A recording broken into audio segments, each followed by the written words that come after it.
Glória a Deus, povo de Deus. A graça e a paz do nosso Senhor Jesus Cristo seja com todos vocês. Que bom ter vocês conosco para cultuarmos mais uma vez a palavra de Deus. Pegue sua Bíblia para nós examinarmos juntos a palavra de Deus. Antes de nós iniciarmos, eu quero que você ore, faça uma oração para que Deus venha falar tremendamente com você. E eu sei que Deus vai falar, porque Ele falou tremendamente ao meu coração. Então, feche seus olhos por um instante. Vamos orar. Senhor Jesus, ó Pai, eu quero diminuir, Pai, para que o Senhor cresça, Pai. Pai, que o Senhor me use como canal de bênçãos, Pai, como canal de instrumento, Pai, para falar com o teu povo, Pai. Use a minha vida, Pai. Estou aqui à disposição do teu reino, Pai. Pai, que o teu povo, Pai, venha ser cheio da tua presença, Pai, que a tua palavra penetre nos corações, Pai. E que o Senhor Jesus habite em locais, Pai, especiais, Pai, aonde eles estão, Pai. Às vezes em casa, às vezes no trabalho, dentro de um ônibus, dentro de um carro, que o Espírito Santo de Deus inunda toda a sua casa, aonde eles estiverem, Pai. E que o Senhor fale conosco nesse dia de hoje. Amém, amém. Glória a Deus. Hoje é um culto de Santa Ceia, é um culto muito especial.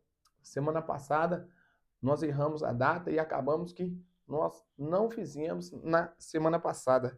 Então hoje é um dia de culto de Santa Ceia. Também nós vamos ceiar para Deus em memória de Cristo Jesus, o nosso Senhor, que ressuscitou para nos salvar. Aleluia!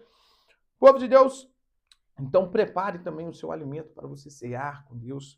Prepare o seu suco de uva, prepare o seu pão, para que nós venhamos celebrar esse memorial que foi a morte e ressurreição de Cristo, para nós fazermos isso em memória do nosso Senhor Jesus Cristo. E hoje é um dia especial porque foi decorrer da semana, teve o Dia dos Namorados, e hoje eu quero trazer um pouco esse tema dos dias dos namorados. Eu falo até mesmo do dia dos casais e os dias também dos pais. Isso é muito importante nós ressaltarmos isso. Que não adianta você não frutificar. Não adianta você ser apenas pai, ser apenas casal e não frutificar, querer ter filhos, ansiar em ser pai.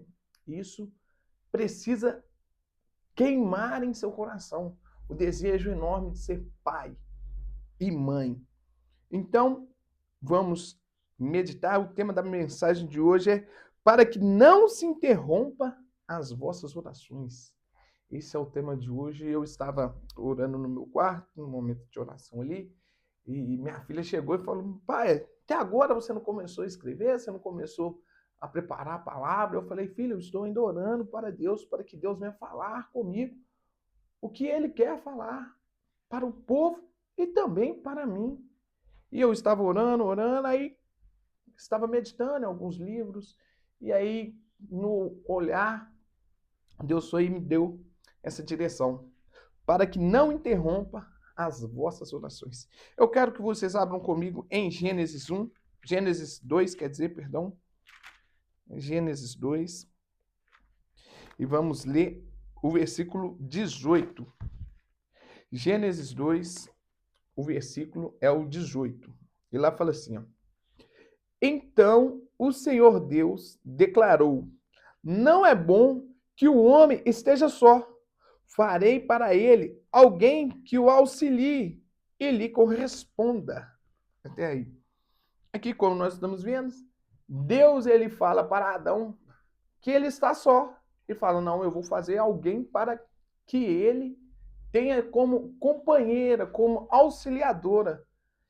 E Deus faz com que Adão tenha um sono profundo, descansa ele, tira da costela de Adão a mulher. E o versículo 24 é muito interessante, vamos ler.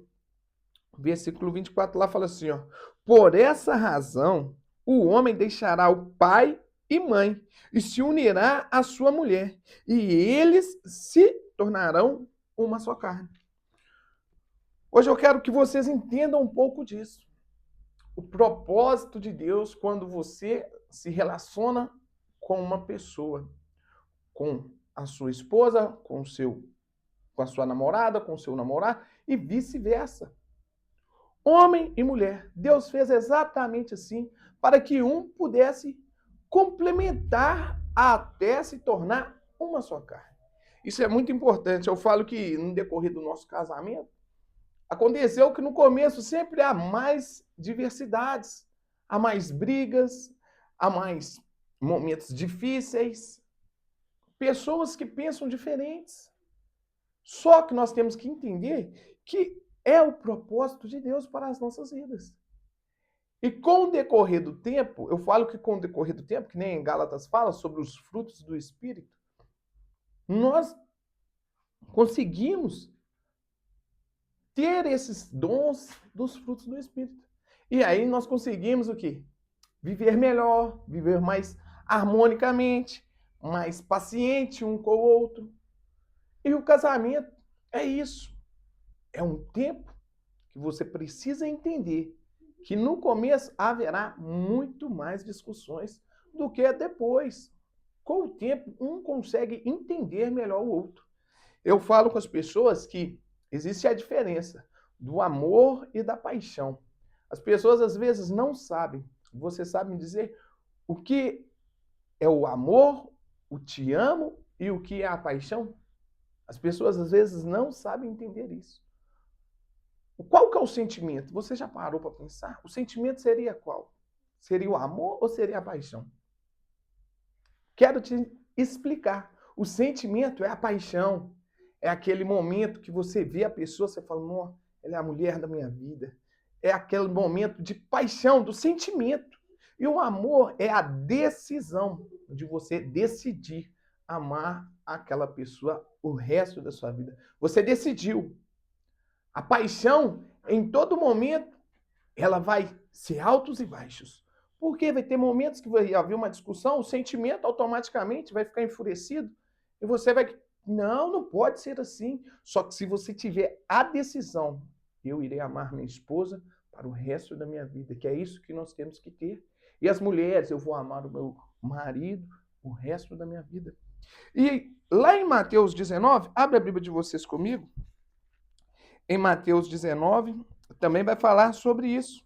Olha que interessante. Mateus 19, o versículo 3. E lá fala assim, ó. Alguns fariseus aproximaram-se dele para pô-lo à prova e perguntaram-lhe: é permitido ao homem divorciar-se de sua mulher? Por qual motivo? Ele respondeu: vocês não leram que no princípio o Criador os fez homem e mulher? E disse: por essa razão o homem deixará pai e mãe e se unirá à sua mulher, e os dois se tornarão uma só carne. Assim, eles já não são dois, mas sim uma só carne. Portanto, o que Deus uniu, ninguém separe. Aqui no começo, os fariseus começam o quê? A colocar Jesus à prova. Querer que Jesus dissesse para as pessoas o que eles queriam ouvir sobre o divórcio. E aqui Deus deixa bem claro para nós. Nenhum momento Jesus vai querer te dar essa possibilidade. Ele vai dizer claro para nós. Vocês não leram que no princípio o Criador os fez homem e mulher? Aqui ele está lembrando o que Deus escreveu lá em Gênesis. Olha aqui como é claro. E disse por essa razão, o homem deixará pai e mãe e se unirá à sua mulher. E os dois se tornarão uma só carne. Quando você se torna uma só carne, não tem como você se separar. É que nem na aula de física, que não tem como habitar duas pessoas no mesmo espaço. Não tem jeito. Só que no reino de Deus, aqui deixa bem claro para nós que nós se tornamos o quê? Uma só carne, uma só pessoa. Por isso que quando Jesus começa a falar para os fariseus, o versículo 6, ele ainda afirma: assim eles já não são dois, mas sim uma só carne. Portanto, o que Deus uniu, ninguém separa. Meu amigo, minha amiga, você tem que entender isso no seu coração. Não há espaço em nenhum momento na Bíblia para haver divórcio. Aqui nesse começo aqui, Jesus está dizendo isso para mim e para você. Você precisa viver para o seu marido e o seu marido viver para você. E eu quero também ler para você que quando nós entendermos isso, você consegue viver melhor com a sua esposa e a sua esposa consegue viver melhor com você, marido. Precisa o quê? Entender isso e tirar o espaço do divórcio. Esquecer essa palavra. E sim, um relacionamento genuíno, um para o outro. Como amor que se expande através dos nossos filhos. É isso que nós precisamos entender. E lá em 1 Pedro, olha o que vai dizer lá. 1 Pedro, abre a Bíblia de vocês. Eu, essa semana, as últimas 3 pregações, cada capítulo de Pedro, Deus falou tremendamente comigo e eu não pude parar de continuar estudando sobre Pedro. 1 Pedro 3, vamos ler lá? Vamos ler o versículo 1 ao 4. E lá fala assim, ó: do mesmo modo, mulheres, sujeitem-se ou submetam-se, cada uma a seu marido, a fim de que, se ele não obedece à palavra, seja ganho sem palavras, pelo procedimento de sua mulher, observando a conduta honesta e respeitosa de vocês. A beleza de vocês não deve ser nos enfeites exteriores, como cabelos trançados e joias de ouro ou roupas finas. Ao contrário, esteja no seu interior, que não perece, beleza demonstrada num espírito dócil e tranquilo, o que é de grande valor para Deus. Até aí. Esse versículo aqui, ele fala tremente ao nosso coração.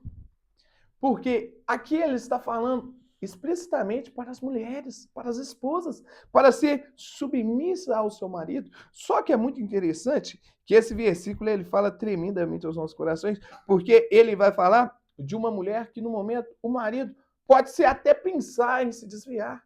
É o quê? É uma mulher de Deus, é uma mulher que vai buscar em oração, em sua conduta, para que o seu marido volte para os caminhos do Senhor. Vamos ler novamente o versículo 1. Olha lá o que vai estar falando. Do mesmo modo, mulheres, sujeitem-se ou submetam-se, cada uma a seu marido, a fim de que, se ele não obedece à palavra, seja ganho sem palavras, através das suas atitudes. E logo na sequência, vai estar dizendo sobre o quê? Sobre a mansidão, que é o versículo 4. Ao contrário, esteja no seu interior, que não perece, beleza demonstrada num espírito dócil, tranquilo, o que é de grande valor para Deus. Algumas pessoas, elas se faz da sua vestimentas para o seu marido de uma maneira que isso vai fazer com que o seu marido sempre esteja com ela. Não que isso seja errado, mas esquece do principal, que é o Espírito Santo de Deus, que nos molda, que nos transforma, para que as mulheres sejam dóceis com seus maridos, sejam tranquilas. Isso é difícil, mas isso é de grande valor. Eu sei que nós, homens, damos trabalho para vocês, mulheres. Eu tenho certeza disso. Tem algumas coisas, algumas manias que as mulheres ficam nervosas e até nós adaptarmos isso é difícil, gasta tempo, mas é de grande valor que vocês, mulheres, tenham paciência com os seus maridos. E olha o que vai dizer no versículo 7. Do mesmo modo, vocês, maridos, sejam sábios no convívio com suas mulheres e tratem-se com honra, como parte mais frágil e coerdeiros do dom da graça, da vida, de forma que não sejam interrompidas as suas orações. Aleluia! Esses 2 versículos, tanto falando quanto ao homem quanto à mulher, você tem que entender que essa submissão, quando as pessoas, às vezes, falar isso, te julgando, porque as pessoas elas não querem que os relacionamentos sejam eternos. Muitas pessoas têm inveja. Isso é verdade. Mas para que você tenha um casamento longo, eterno, precisamos entender a submissão ao homem e o homem dar-se a dignidade e a honra à mulher. É assim que ambos andam na mesma missão. Eu falo que essa submissão as pessoas muitas das vezes não entendem. A submissão é ambos andarem juntos, ambos no mesmo caminho. Aonde se tiver dúvida, a última palavra tem que ser a do homem. No relacionamento, ambos andam em oração. A resposta vem de Deus. Se haver dúvida em coisas materiais, Deus vai direcionar e o homem dará a resposta. E quando alguém falar sobre isso, você fale, mulher, você é submissa ao seu marido, você fale com ela, com a pessoa que te perguntar, pergunte para o meu marido. Se o homem receber uma pergunta, você traz a dignidade, a honra para a sua mulher, você, homem, responde, pergunte para a minha esposa. Ambos têm que fazer isso por amor, por livre e espontânea vontade, porque isso é a graça de Deus em nossas vidas. Por isso que aqui vai dizer que nós somos herdeiros de Deus. Herdeiros de Deus. E logo no finalzinho do versículo fala, algumas versões vão dizer, para que não se interrompam as vossas orações. Aqui fala que não sejam interrompidas as suas orações. Então, para que a sua oração não seja interrompida, andem no propósito de Deus. Deus uniu você e sua esposa. Você, namorado e namorada, casem-se. Não percam tempo, constituem família. E através disso, as suas orações chegarão aos céus. E você conseguirá cuidar melhor dos seus filhos, trazer harmonia, amor, paixão um pelo outro. E a mansidão. Tratem-se isso em vocês. Isso é maravilhoso. Precisamos entender isso. E através dessa passagem, eu quero que você também faça uma oração para reconciliar, talvez com o seu marido ou com a sua esposa, para que vocês peçam perdão, falam, não, agora eu quero viver diferente, de uma maneira diferente com você e vice-versa.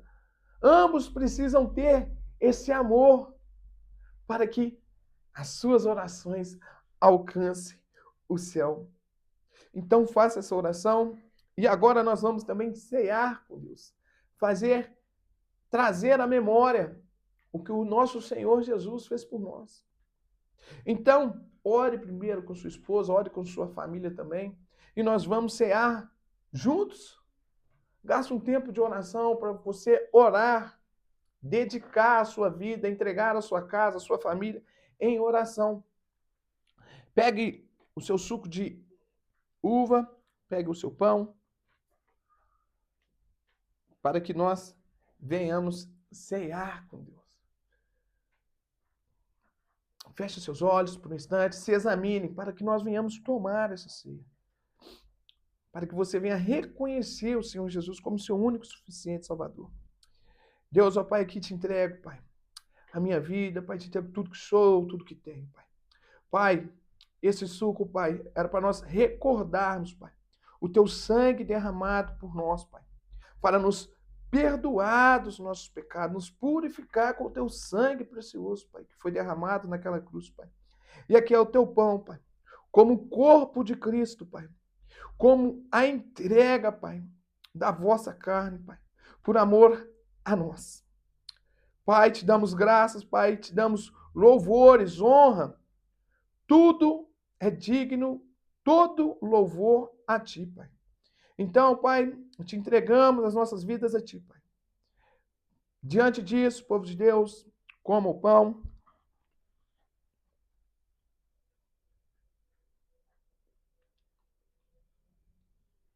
E agora beba do cálice.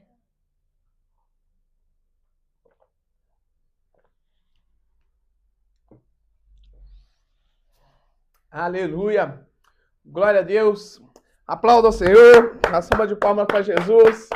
Ele é o único digno de toda a honra e toda a glória. Que Deus abençoe sua semana, que a sua semana venha a ser maravilhosa. Em nome de Jesus.